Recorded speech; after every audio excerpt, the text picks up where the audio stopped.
Welcome to the Diary of Discovery, the podcast where we delve deep into the human experience of healing and transformation. I'm your host, Jackie Clark, and each week we will sit down with inspiring individuals who have embarked on their own personal journeys of healing and self-discovery. From overcoming trauma to navigating life's challenges, our guests share their raw and honest stories, offering insights, wisdom, and hope to all who tune in. So grab your favorite cup of tea, find a cozy spot, and join us as we uncover the power of resilience, courage, and the pursuit of authenticity.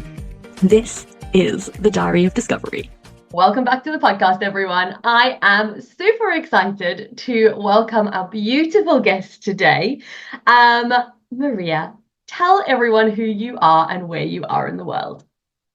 Hi, thank you so much for having me. So my name is Maria-Ines, and I'm originally from Venezuela, but I now live in the Netherlands with my family, my Dutch partner, and my bicultural daughter, who is now 4 years old. And I work online. I call myself a brand strategist and creative technologist, and we will dive into what the beep this means.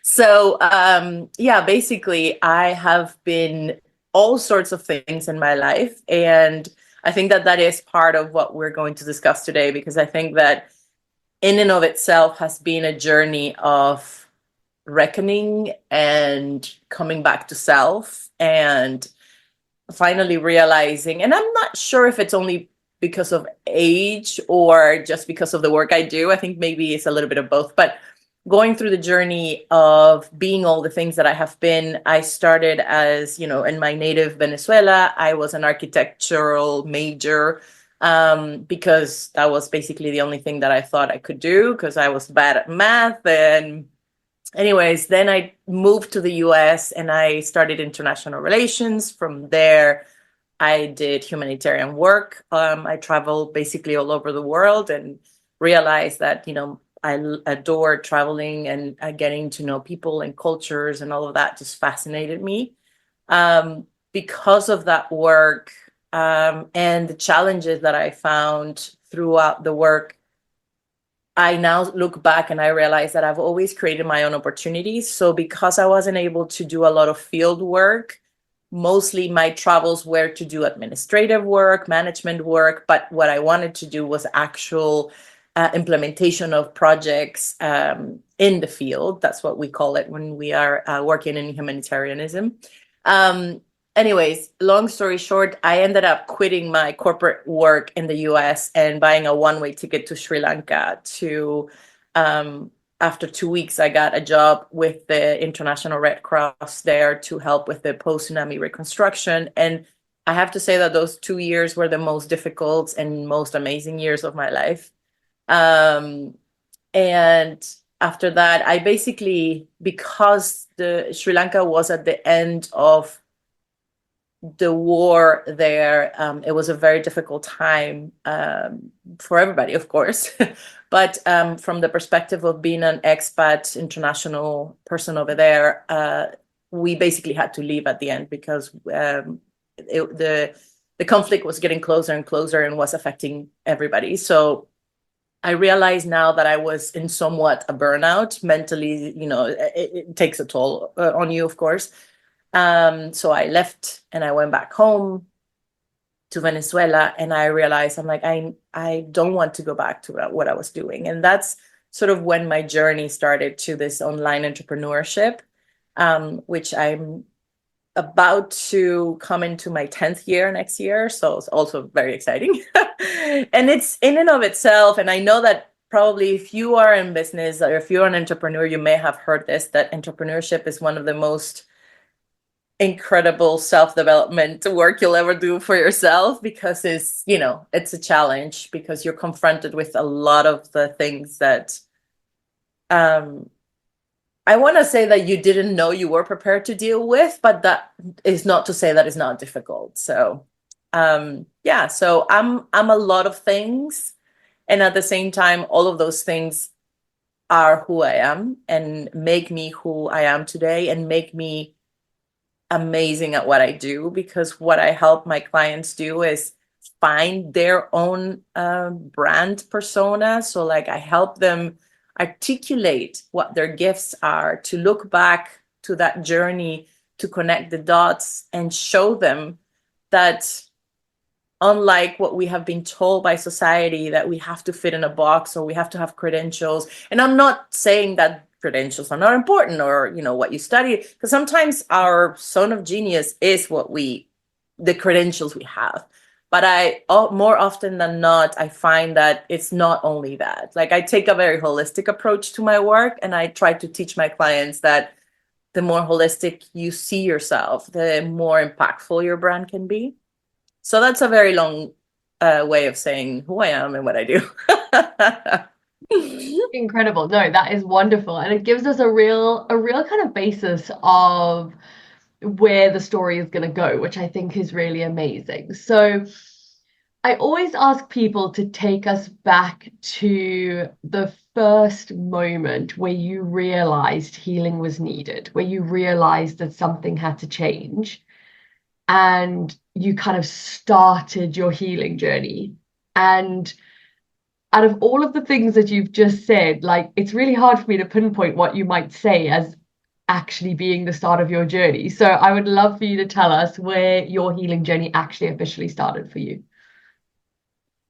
I was thinking about this because I just realized recently that, and I think that's where I'm going to go with the story, but I just realized a couple of days ago that I was actually on a down spiral to another, like a proper burnout, about I would say 2 years ago, basically after the birth of my daughter. I she was born in the midst of the pandemic, so she was born in October 2020, and things were locked down. We also live in a very small town. So while we had the advantage of being able to just walk around without a problem, that was, a blessing in disguise. But, I see now when I go to cafes and out and about, and I see mothers with their, the little carry-on that it's a newborn. Like I didn't have that. Like I couldn't go out. I couldn't participate in those like mother and children clubs, all that kind of. So it was a very lonely experience. And because also my daughter had a very dramatic start of her life. She was born with asphyxia, and basically they had to reanimate her when I underwent an emergency C-section and whatnot. So all those things combined really, I chalked it to like, I'm just shocked by what happened. And, motherhood, of course, is all the things and whatnot. But I'm looking back, and of course, those are things to consider. But I think I was in, I would say, active burnout.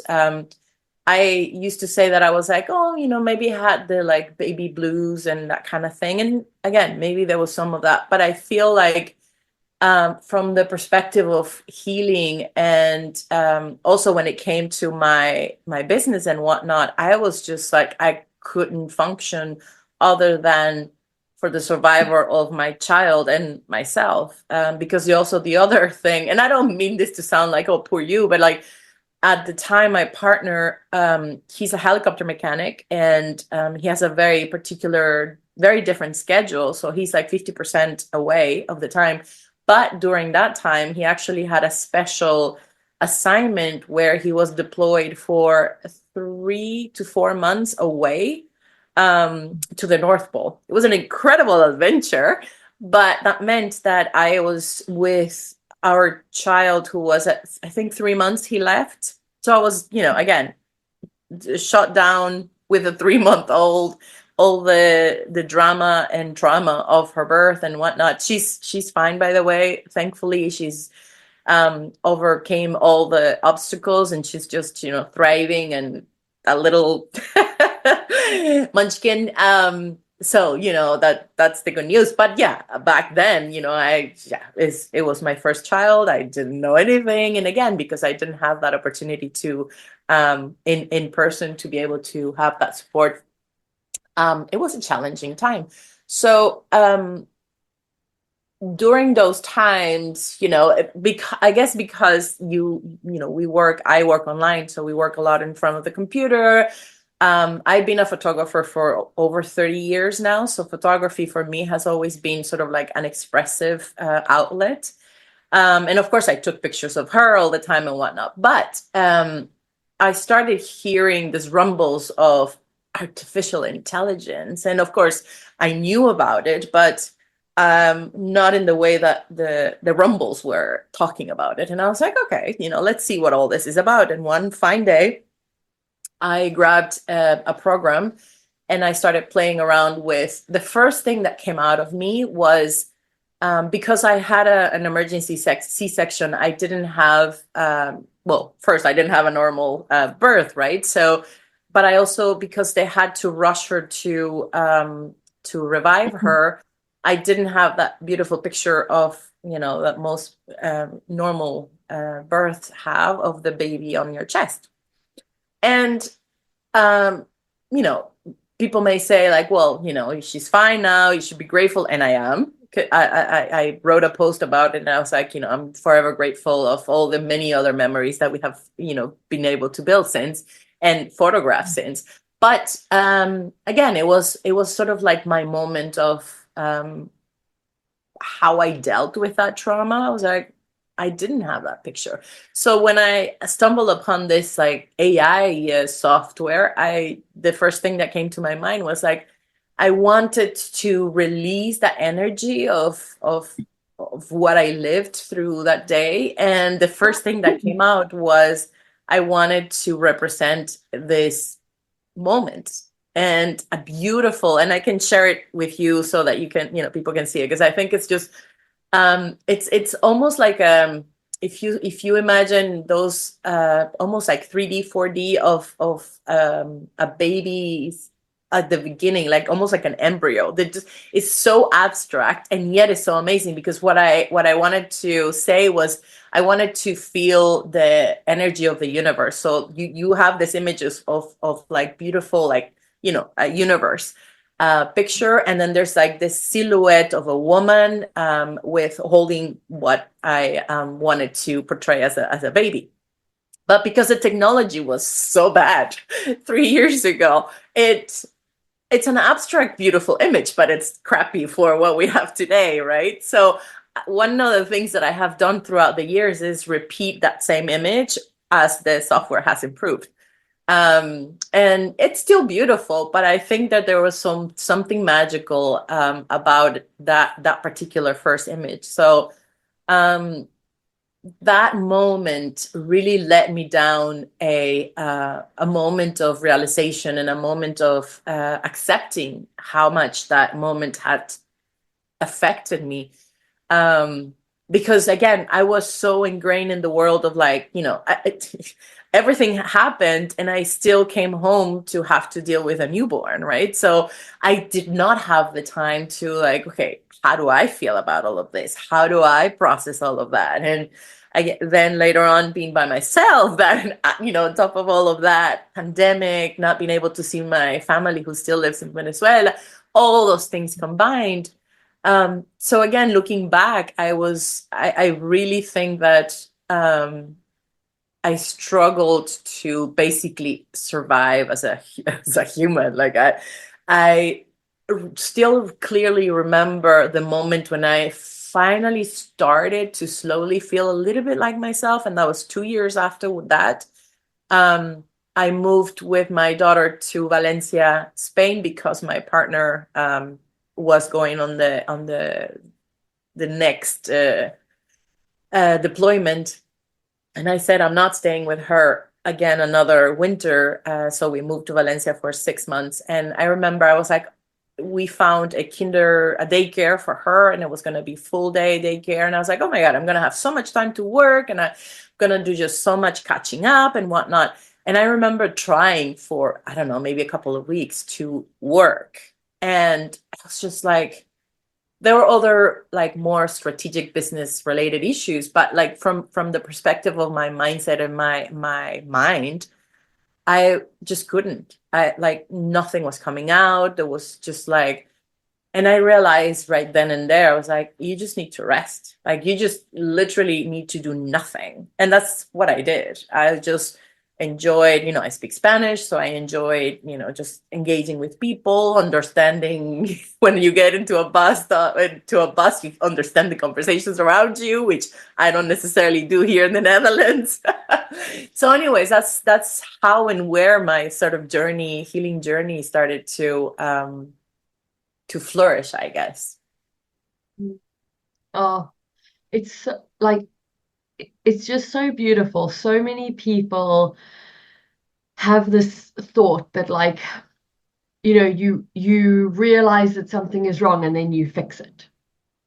And healing just doesn't work like that. Like it's a much bigger unfolding. It's a much bigger thing that takes a lot more time. And we were actually discussing this weekend. I was away with a group of my friends, and we were discussing this idea that women are not often given enough time to grieve the stages and the changes in their lives. So going from being your own person to being a mother, everyone just glosses past the fact that you're actually losing a part of yourself, and quite a big part of yourself. But oh no, you should just be happy because now you have a child, and isn't it a wonderful miracle? And yes, it is, but we can be two things at once. We can be dually happy and sad and grieving at the same time. And this idea that actually it takes a couple of years, like it's not an immediate thing, I think is something that not enough people talk about, not enough people actually share, because everyone feels so guilty that like, oh, well, if I say that I'm sad, then what does that mean about my love for my child? And society has made it so hard for us to just be the full entity of who we actually are. So it's really amazing to kind of have this conversation and hear you kind of talk about this quite openly. So thank you for that. That's a really amazing gift that you're giving other women. Yeah. And I guess like, what did you have to embrace about yourself and like put down from society in order to go on this journey and to kind of fully heal yourself in this process? Well, I think exactly what you just said, because I'm an older mom, and I'm gonna be brutally honest. My pregnancy was a surprise. Not necessarily that I never really consciously planned it. I consciously planned to enjoy my life, and life happened. And then it got to a point where I was like, well, I'm just not gonna, I never really had that. And I think this is also important for women to hear it, two things. Not because we're women are we meant to want children. And two, you can also change your mind. And so I enjoyed my life. I traveled the world. I met my partner also late. For Latin American standards, I was probably a spinster by the time I met my partner. I should have had already 10 kids, And anyway, so but exactly what you said was one of the biggest issues that I had to deal with, is because I had the privilege to enjoy my life, to do things, to travel the world, to, just do what I wanted to do. And then I found myself surprisingly pregnant. And again, this may sound harsh, but I had to make a decision also, not only because of the surprise I'm pregnant, but also as an older woman, what consequences could that have had for me and for the unborn child? And I had to think about it, okay, these are the facts. So what do I want to, and so that in and of itself was already a challenge for me, because again, I come from a Latin culture. I was raised Catholic. I'm not a practitioner, but I was raised, in the Catholic Church with all the, sins and all the expectations that the church puts on you, especially as a woman. So yeah, all of those things, even if I wasn't anymore in that environment, is just weighs on you because it's conditioning, right? So those were, yeah, difficult issues that I had to deal with. And then the expectations of, it's not only your decision, but that, especially having a child, is also how it affects the other person, your partner, whether or not you're married or not. I don't think that that's important. It affects the other person. So luckily for me, I think he would say differently, but he was in quarantine to go to his next deployment when I found out. And for me personally, it was a very unique position because I was able to be alone and not have him in front of me to make the decision of what was best for me, what was my decision, and then take him into account, of course. So, but once I had the decision of like, this is what I want to do for me, for myself, and for this child, whether or not he would have supported me or not. And looking, I mean, this realization came really quickly, but I realized how important that was, because it would have been such a different discussion had I had to tell him in front directly, because we both had time to sort of like decompress, like regather ourselves and, get over the shock and get all the information we needed to make an informed decision. But I had a chance to decide for myself, okay, regardless of what comes next and what he decides to do for his child, this is my decision. And of course, I'm not going to say, I mean, luckily we're together, we're a happy family, but not to say that it wouldn't have been difficult, but at the same time, I think that that's when you almost become a mother, in the sense of like, I have to now make decisions for, because I decided to keep her, whether or not he decides that he's going to join us in this journey, I am making this decision. So yeah, there were a lot of different things that that went through my head and all of that during that time. Oh, I'm sure. And it's like, again, it's such an incredible thing. If you're not trying to fall pregnant and you do,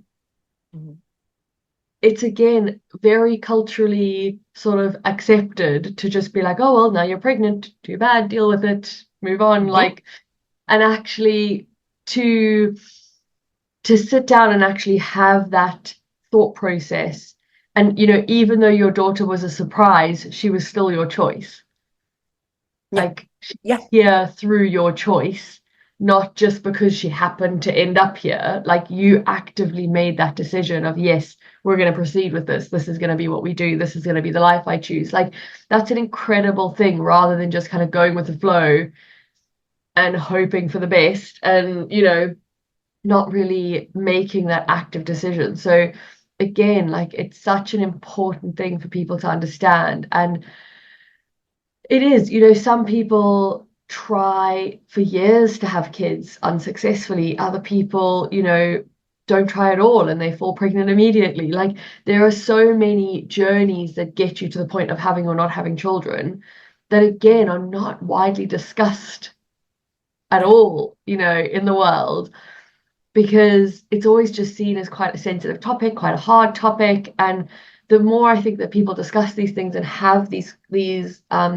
conversations, the easier it becomes for more people to have them. So I think that is really a great thing to be able to share and, go through, like, actually, these were the decisions I had to make. This is what I had to sit with. This is what I had to think through. This is what I had to decide. Like, a lot of people will never even sit down and say, oh, well, I considered both sides of this coin, because most people just feel like they can't even say that out loud. So I think, again, like, it's such a testament to the strength of becoming a mom. And like, I love that idea that you became a mom in that moment. Like, that was the first moment you made a decision for both of you. Like, that's so beautiful. Yeah. And like, as you were going through the journey, I'm sure that there were moments where it was really hard. So her birth sounds like it was quite traumatic, going through lockdown with your small daughter, potentially moving around quite a bit. Like, all of that sounds like it could have been quite difficult for you as you kind of went through. Were there moments where it just felt like it was too much, where it just felt like you didn't want to anymore, like it was just like really hard? Yes and no. I think that one of the things that I learned, it was beautiful when we were, my daughter had to undergo 3 days of induced hypothermia, so that her little body just didn't start her normal function, so that her brain, because what happens when you don't breathe, your brain gets affected. So because she was born not breathing, she had her brain was affected. But the fortunate side of all of that is that because they're not ready yet, they're still cooking.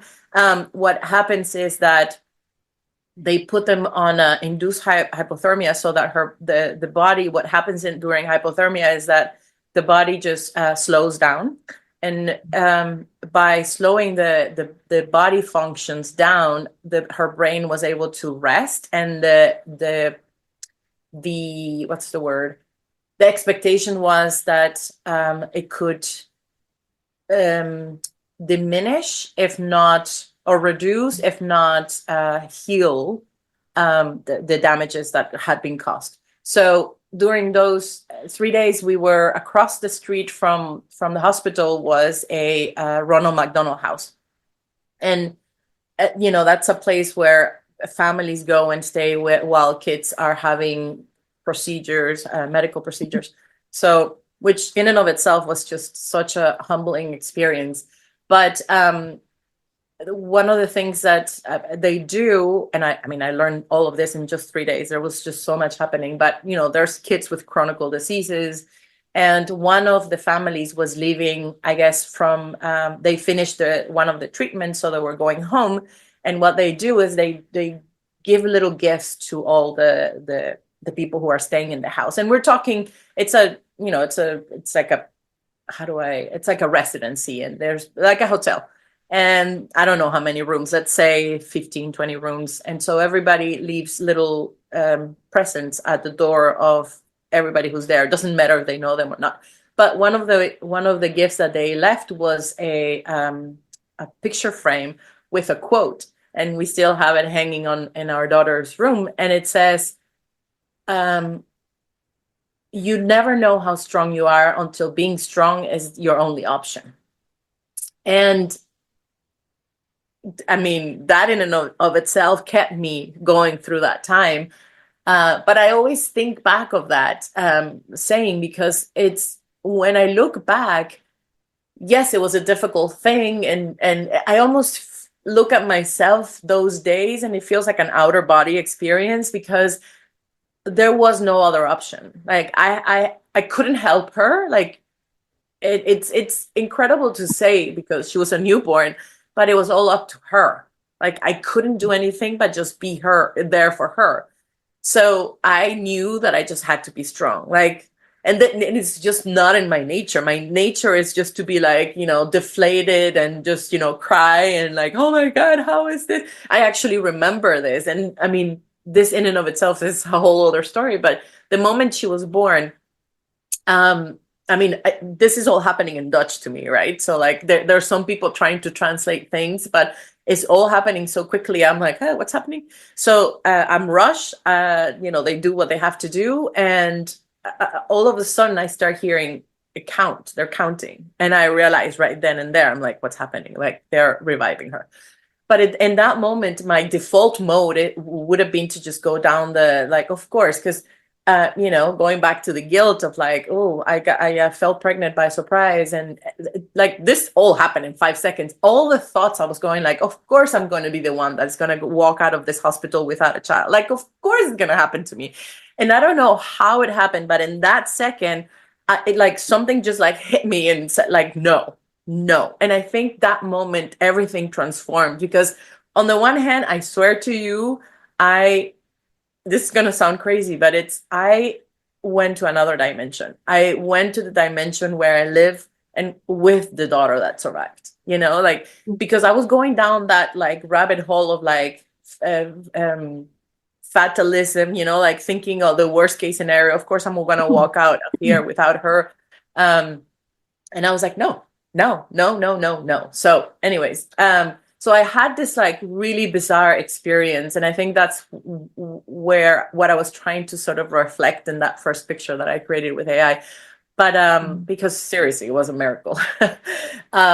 So going back to that, I just realized even from that moment, I'm like, it's all up to her. And honestly, like I joke now, but I like the fact that she was a little surprised, the fact that she went through what she went through, the fact it was all, she was meant to be here.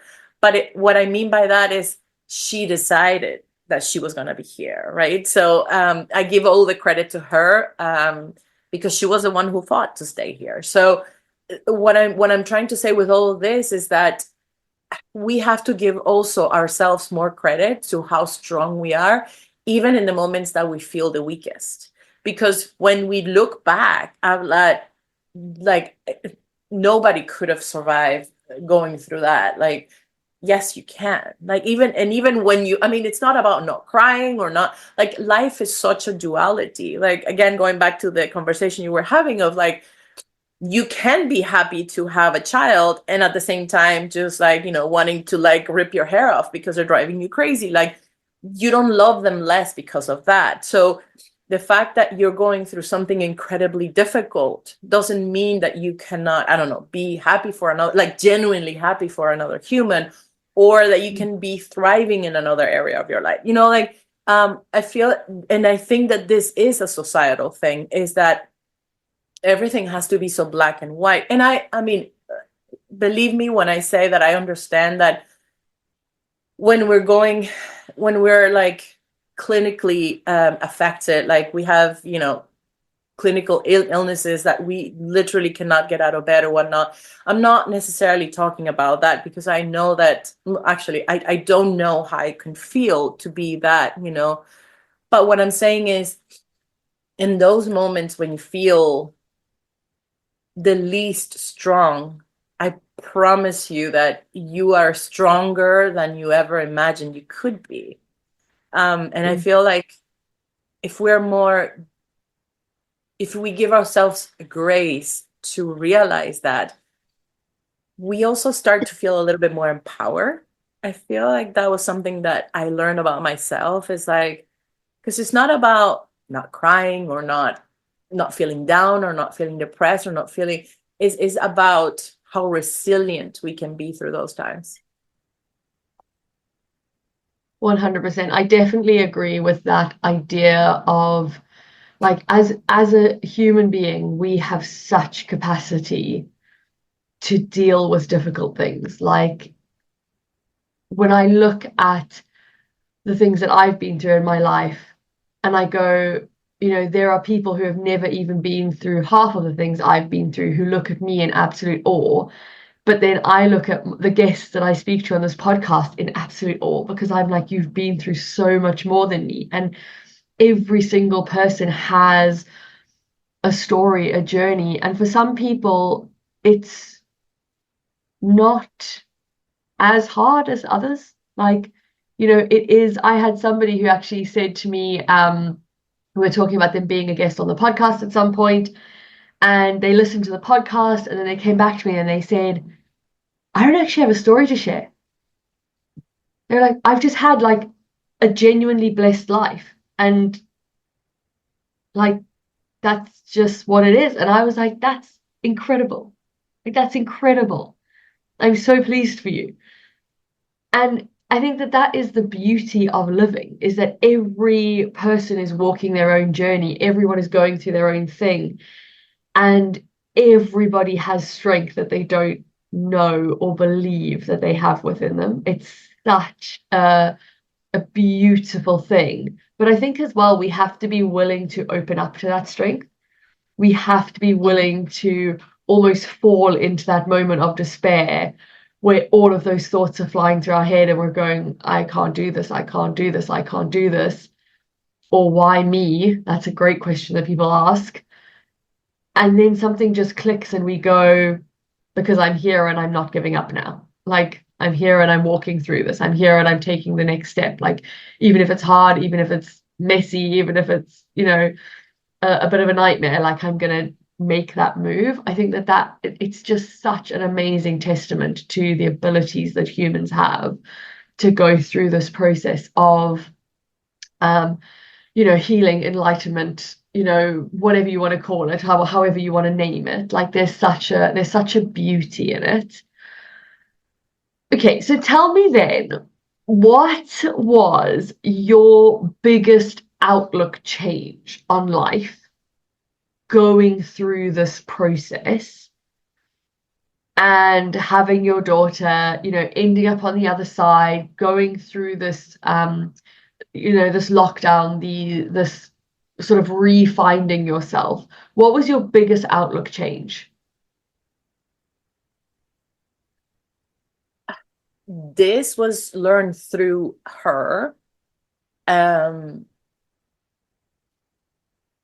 Because I mean, really right after, when they told us that, ironically, the most critical times, so those 3 days were the most critical. Essentially, it was not only the success of the therapy, but also because what they do is they lower the temperature of her body. But when they bring it up, one of the things that can potentially happen is that they can have epileptic attacks, and they can be fatal.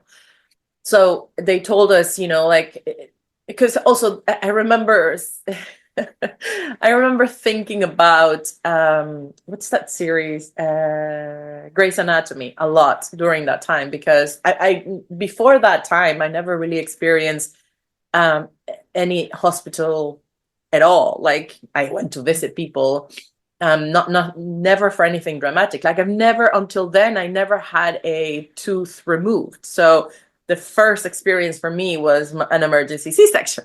So in a foreign country, like all the things. So, but I remember sort of being pissed at Grey's Anatomy because, like, I mean, yes, a lot of people die in the series, but, there's also a lot of like miracles happen and whatnot. But I remember going through it, and the doctors told us, like, don't, regardless of what happens during these 3 days, don't hold hope almost. I mean, they said it in a different way, but essentially we literally had to wait after those 3 days to then have an MRI, and then they could tell us what the outcome of the process was. So how do you, cause we were allowed to visit her, and she was also had, what's that called, for pain? Morphine? Yeah, she was on morphine, so that because she was like literally frozen, so she wouldn't shake and whatnot. So she was so she was basically in a induced coma. But she would like twitch and smile and whatever. And how can you not be like, she's moving, or it was hard. Like that was the hardest part. Like not holding hope that like, oh, she did this or she did that. So, but even that was not as hard as we came home, and we had to wait 3 months to do the second MRI to see if, because when we left the hospital, they told us like she can have epileptic attacks, she can have delay motor, and what's the other word? What's the word I'm looking for? Cognitive delays and motor delays. But this is a newborn, so yeah, we would have to wait until 2 years to see if she could walk, or all those kinds of things. But after 3 months, they were going to do a second MRI to see how the brain had developed. So those 3 months were difficult in the sense that you always had it hanging over you, especially also from people outside. Of course, I understand everybody was concerned. They wanted to know how she was and whatnot. But you're also living with this baby and you seeing, she's seems to be developing fine. Like, you are with them, like they're fine. So by the time December came around, she was born in October. By the time December came around, I decided that I wasn't going to, but this is what she taught me, that regardless of what the outcome of the second MRI was, that she was fine. And that I had to learn to not let the story, like the way I placed it in my head was like, that was a chapter in her life story. It's not her life. It's not the story of her life. Even if she had not been okay, even if we had to deal with delays and whatever, I didn't want it to become her identity, if that makes any sense. And I learned it through her, because she was even ahead of her time. She was doing little things that 4 or 5 month old babies were doing at 3 months. So by the time the MRI came, it was more of an assurance, and it actually, luckily again, it came the best possible way. But by then we had already decided this is not going to be her, defined her. And that also allowed me to start changing that shift of, this is also not going to define me. I'm not going to become the poor mom who had a child that, instead of, she showed me strength. She helped me to be strong, and, we're on the other side. So that idea, and again, I go back to what you said about that you can be a good mom, you can be a happy mom, but you could also mourn the loss of who you are. Not to say that you're not happy and proud and powerful with your new you, but that nobody, and I don't even think that actually just talking about, I think it's something that you go through it, but not only talking about it, it's a process, that it's a lived experience to, because even if you're planning to have a child and you go through the pregnancy and all of that, nobody prepares you for what's on the other side. Yes, I always laugh because people say like, oh, I want to have a baby. They're not babies, they're humans. They're baby for 1 second. They're humans. Do you want a human in your life? That's a different proposal. A baby's, you can go to a park and have a baby, like carry a baby. But if you want a human in your life, that's a whole different story.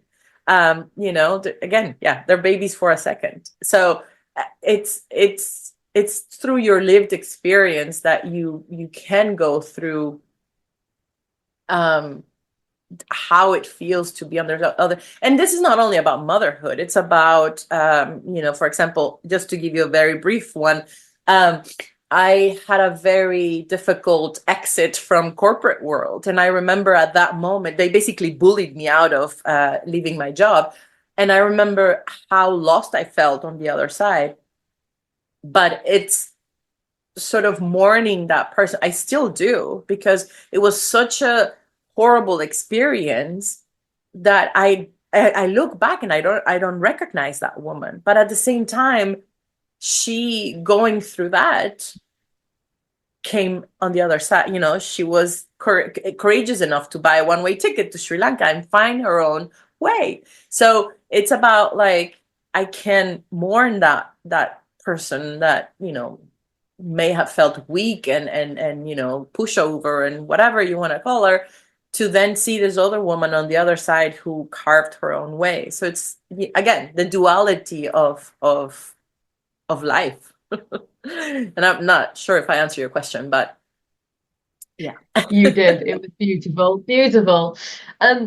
Yeah, I think that so many people miss that duality piece. They miss how many times in our lives that we process through where we cease to be who we were and step into being somebody new. And I feel very similar to leaving my corporate world and stepping into self-employed world, but I also feel very similar going all the way back to being 19 and buying a one-way ticket to leave South Africa and move to funny enough, the Netherlands, and then over to the UK. And again, looking at, you know, the girl who made that decision and the reason that she made those decisions and what she was running away from, but then the woman who I became on that journey, and like all of those things, you look at it and you go, it almost seemed that that was the path, like that is what had to happen in order to get to be the person I am now, who can hold the space that I do now and do the job that I do now and help people in the way that I do now. But if you'd said that to me at 19 and said, you know, all of this is happening for a reason, I would have told you back then I didn't want it. I would have told you back then it was not possible for me, that you know, I'm not this person and I don't want to hold all of this stuff and I don't want to be this person. But now I wouldn't rewrite a single second of what I've been through. Like I wouldn't change a single thing. And I think it's such an incredible thing when you look at looking back, you can always join the dots really, really easily. But looking forward, you absolutely can't. Like you've got no idea what the next step is. And it's, you know, a really kind of like mazy, hard feeling.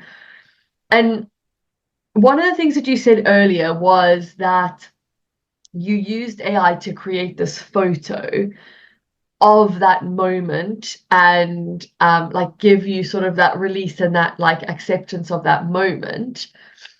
And obviously I know now that you work with AI massively, and obviously we had you at the summit and you know you've come and spoken on this as an expert. And I guess like was that the moment that you shifted into AI being the thing that you did? Was it that photo that kind of changed everything for you and like shifted your journey, or was it something else? No, it was exactly that moment. Of course, I didn't know it then. I luckily I realized it very quickly after that. But I couldn't have said what you just said better, because that is actually my belief. That is the groundwork of what I do with clients. Because one of the things that I would add to what you said is that there is that one moment that you trust yourself enough. You have connected enough dots to finally trust yourself, to know, to listen to your intuition, to your inner truth, to know if there's ever a crosswords in the road, or if there is ever opportunities or difficulties or whatever. There is that moment when you say, I got this. Like the 19-year-old you taught you that she can trust. And somebody put this so beautifully. It's like putting, you know, milestones on the road, that you start trusting yourself enough that at some point you can almost walk the walk, even if you don't see them. Because, you know, even let's say if you feel at some point that you have derailed, one, you again trust yourself enough to know, okay, I know how to get back, or you trust yourself enough to know there is a lesson for me here. I will continue and trust that eventually the road will come back again to, you know, where I need to go, type thing.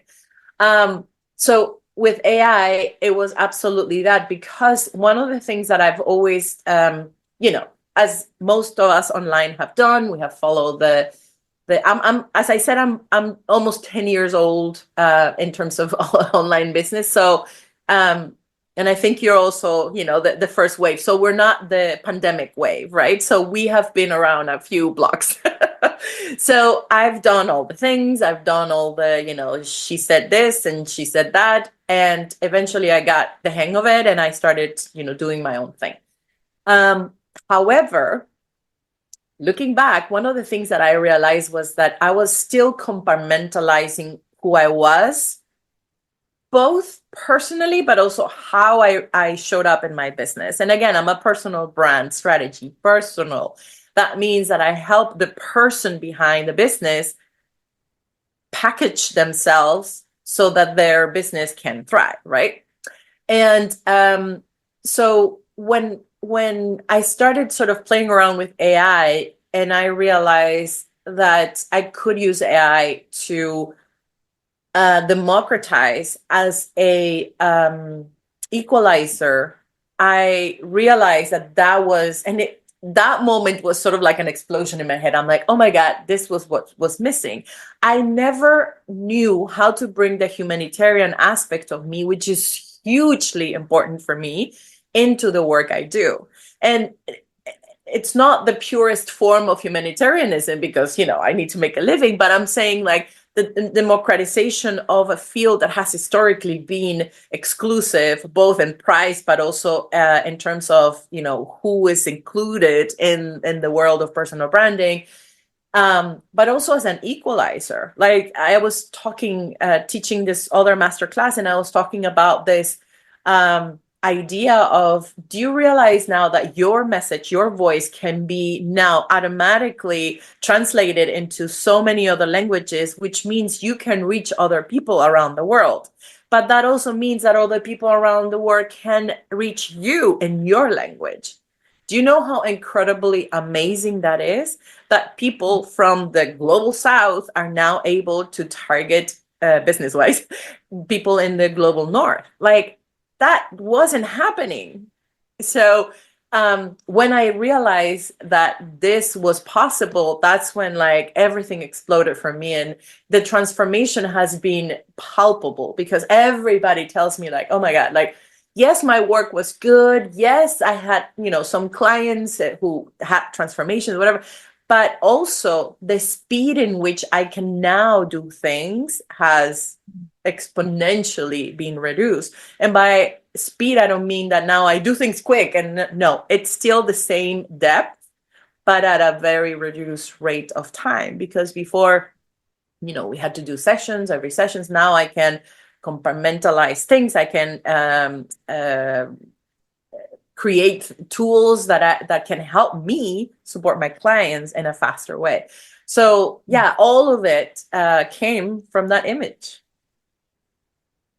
It's amazing, isn't it? When you look at, like, again, everything happens in this journey to get you to the point where you're meant to be, and the fact that in that moment you made something of the situation and leant in instead of leaning out, because sometimes we have to learn the lesson multiple times before we get to where we're supposed to be. So the fact that that was the moment where you actually leant in, I think is really, really incredible.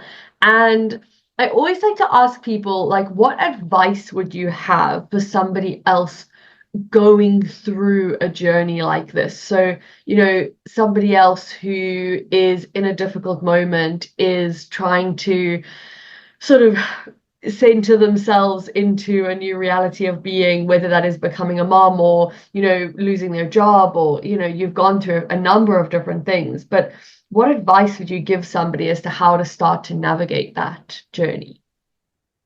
I mean, the first thing is, as I said at the beginning, give yourself grace, because no positive thinking is going to change the reality that you're living at the moment.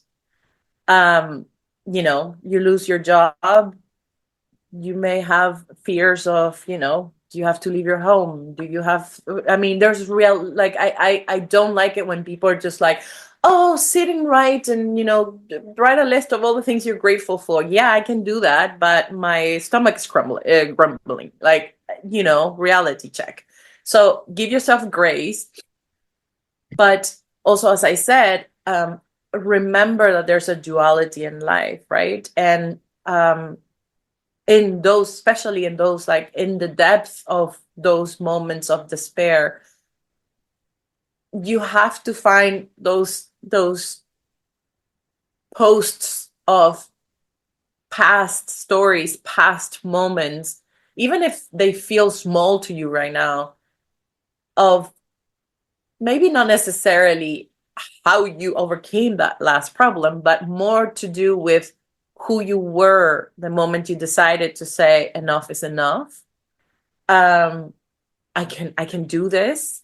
If it's a matter of, okay, the reality is that, I may not be able to make rent this month. Okay, what are the solutions? Like, start with things that are more in your control, and then work on the ones that eventually you'll have enough clarity of mind enough to be able to say, okay, how can I handle the ones that are out of my control? But also be realistic with both things, because sometimes we tend to be a little too dramatic with the things that are and aren't in our control.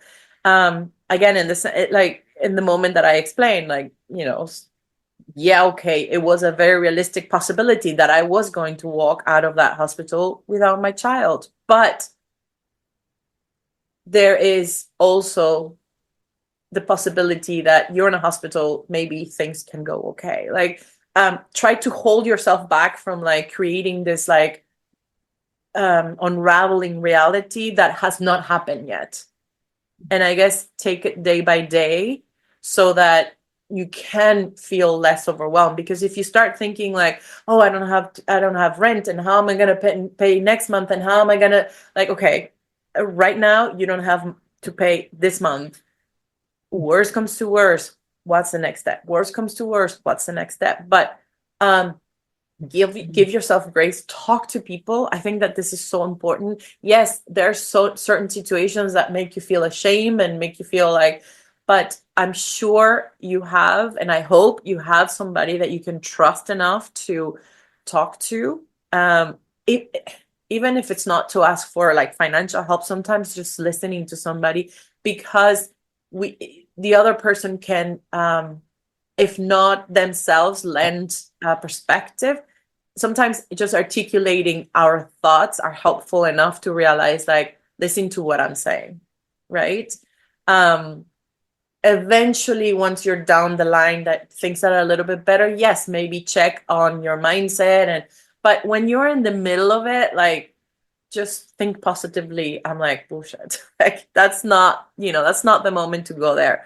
You really have to be realistic, of course, but and what I said earlier, realize that you have been strong in your life. I'm sure we all have. If we have lived longer than 10 years, we've had to have moments in our lives that we had to be strong, and just relying in that realization that you made it this far because you're a strong human, stronger than you give yourself credit for.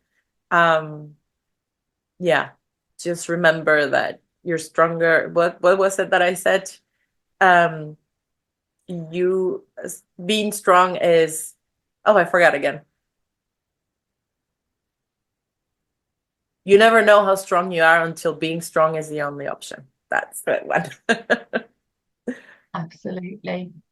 It's so amazing, because one of the things that I found really kind of comforting for me as I was coming out of depression and just reestablishing myself in the world as it was this thought process that I had survived 100% of my days. I had survived 100% of my days. I have 100% survival rate. I've survived everything that I've been through. Everything that's been thrown at me, I've survived. 100% survival rate. And to sit with that knowledge and say, that must mean something. That must mean that I can survive the next thing. And I think it's so interesting, because when you talk about this idea of, being overly positive versus this idea of this downward spiral of catastrophizing the situations that you're in, a lot of people think that they're the only two options. Either you're sitting wallowing and catastrophizing and just going down a spiral, or you're sitting there being super happy and toxically positive. That's not actually being helpful. And I always like that idea of actually there's a reality in the middle where I can sit and I can say to myself, this is the situation that I'm in, and the situation is rubbish, and I'm not happy that I'm here. But at the same time, I can't just let myself fall into the despair of the situation. because that will mean that I will stay in the situation for longer than I want to. So it's not about me sitting down and being super positive and being like, this is the best situation I've ever been in. I'm so excited. Like, that's not going to help. But being able to sit down and say, this is the reality. I'm not happy that I'm here. But if I can stay out of that space of catastrophizing, I can actually stay in logic in my nervous system and do something about it. And I think that that's where a lot of people, you said the word overwhelm, like a lot of people get caught in that overwhelm of letting their brain spiral into, I'm having this bad thought. That means that I'm a bad person, and that means I'm never going to get out of this situation. And the next thing, they're just down this rabbit hole of like doom. Whereas actually, if you can stop it at that point of being like, oh, I had a bad thought. Okay, that just means I'm having a bad day and I'm going to do better. You can stop that whole process like so much quicker. But I think that's also a learned skill. Like you have to kind It of is. fall down the rabbit hole multiple times before you realize, like, oh, actually, I can catch myself in this moment and I can do something about that. But our nervous systems are so incredibly strong, and they can make us believe that we are not safe if they feel unsafe. And it can be very hard to get a grip on that reality when you're in that moment. So I think it's so incredible, like going and talking to somebody, like having somebody else tell you that it's going to be okay. And that process of just getting everything out of your head. Our brains are very good at multiplying things that feel scary to us because they want us to stay away from them. They want us to find safety and move away. And actually, I always say to people, when you're super overwhelmed, just write everything that's in your head down, and suddenly you'll realize it's not actually that big a deal. And I do this myself. Sometimes I feel super overwhelmed. Then I write my to-do list and I'm like, oh, there's only 6 things on there. Why did I feel so overwhelmed? Like, yes, they might be big things, but like in reality, when they're on paper, I'm like, oh, okay, well, that's fine. I can do that. And it just changes that whole dynamic of how you feel in your body. So I think that those are such great things for people to keep in their mind. Like, go and talk to somebody, write everything down, get it out of your head, because your head is a scary place to let things fester. Like, it's so good to keep moving that idea and that thought and that like to-do list and everything through you continuously, because I think it makes such a difference. Okay, so final question then, because I think we could talk about this for days, but final question. I always like to ask people what their next level of healing is, because I believe that healing is, something, not that we have to be stuck in all the time, and, it doesn't have to be this heavy thing, but I do believe that we are constantly on this journey of evolving and becoming, a different version of ourselves, and there's always a kind of journey going on. So what is your next level of healing, do you think, that you're kind of moving into at the moment? So this touches back to what we just discussing, and it relates to the answer to the question. I'm reading a book. It's called Magic Mind by Dr. Doughty. I don't remember his first name. He was interviewed by Mel Robbins, and I just found it fascinating because I am the daughter of an astronomer and my mom she didn't finish high school because she had to help her family, whatever. But I feel like their mix is such a perfect one because my dad he's like seriously a genius. Like, I don't know his IQ, but I think he's a genius. But you put him in the desert and he will die trying to figure out how to get home looking at the stars. My mom, she will find directions. She will find somebody in the middle of the desert who asks for directions, So I am the perfect mix of them both. To talk about this particular book, he talks about manifestation, but he talks about it from a scientific perspective. And that's where I'm like, I love that language. I'm like, talk to me like that. So, because he talks a lot about how to get out of our head into our hearts and how to write things down so that, because he had a very incredible touching story of literally what's it called? Rigged to riches. Basically, he was evicted when he was a child, and became a millionaire, and da da da da. But he's a neurosurgeon, and in it, so he talks about like half of the time, because of our stories, whatever our stories were, we tell ourselves stories about our stories. Not to say that the stories are not true, but there will always be interpretations of stories. Like, so, he has tools to help you sort of check within to make sure that the beliefs that you believe are real, are true. So I found that fascinating.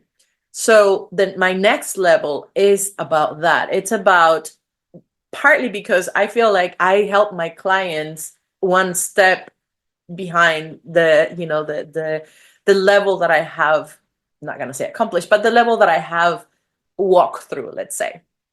And this 2024 for me was a year of embracing identity.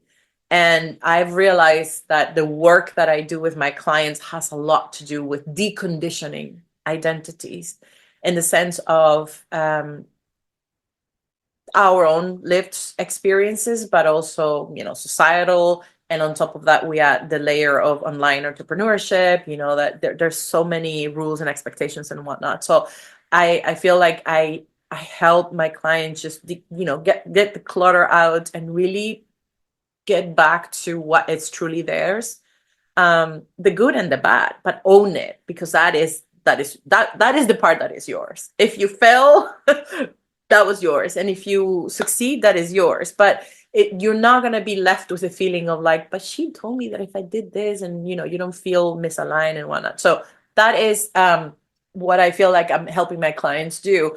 And part of it for me is with AI and all the work that I'm doing, I am feeling confronted with the identities that I've placed on myself, being a woman, a Latina, a woman of color, in an online world and the AI world, which in and of itself, all of the tools that we use have been trained in the North by white, Western mentalities.